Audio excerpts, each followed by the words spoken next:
Well, one of my favorite stories was Cheerson's visit down to Chapel Hill to meet legendary women's basketball coach Sylvia Hatchell. Her commitment to God and never give up attitude helped her get through some of life's toughest trials. I'm Sylvia Hatchell, and I'm the head women's basketball coach at the University of North Carolina in Chapel Hill.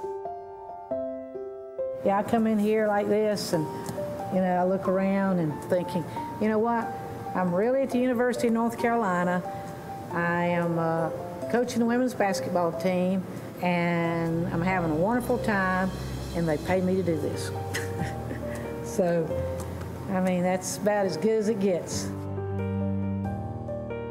2013, you were coming off of a great year, a great season, a Hall of Fame induction, and then all of a sudden you were hit with the news that you had leukemia. Walk me through that moment for you. And I remember saying to my husband, hey, things are just way too good. I said, something bad's got to be getting ready to happen here. So, but I was just sort of kidding when I said that to him, but I had a regular physical and I felt great.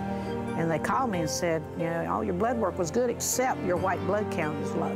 They told me they wanted me to see a hematologist to check it out, so I did. And then he, same thing, my white blood was low, but nothing else, everything else was good. And then I went out on the road recruiting.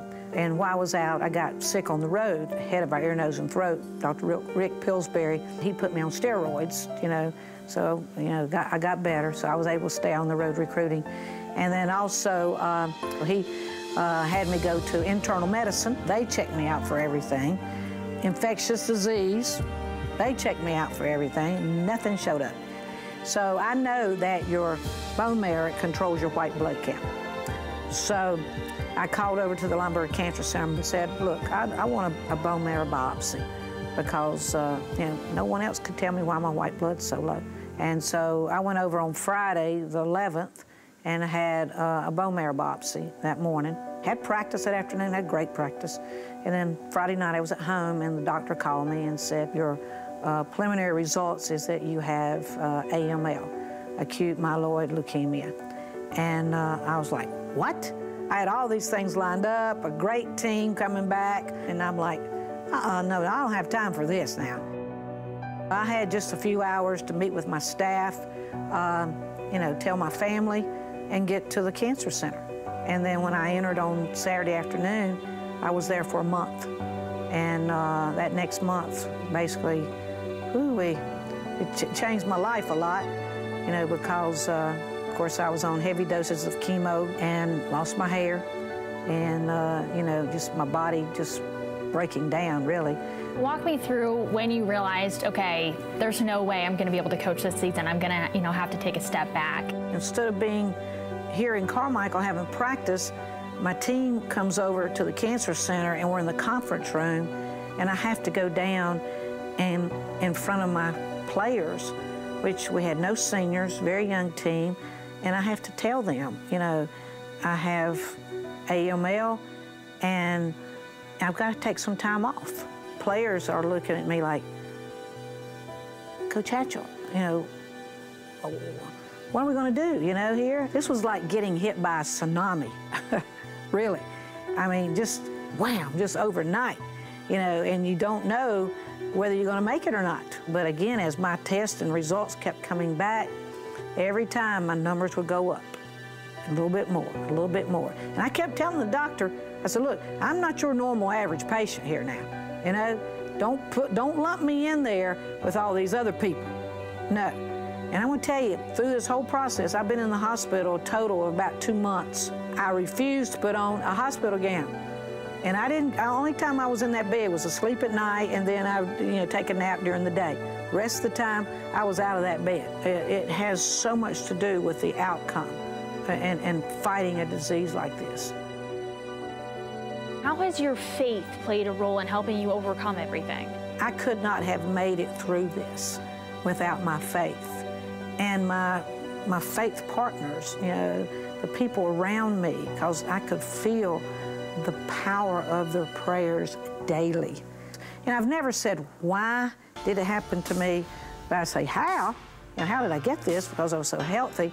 But I've never said why. He has a reason for everything he does. I never questioned that. But I'm just like, okay, what is the reason? You know, how do you want me to use this?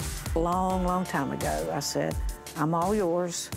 Use me ever how you want to use me. You know, I'll do anything you want me to do. If it's ministering through basketball, point me in the right direction. Just put me in the right place. Just give me the opportunities.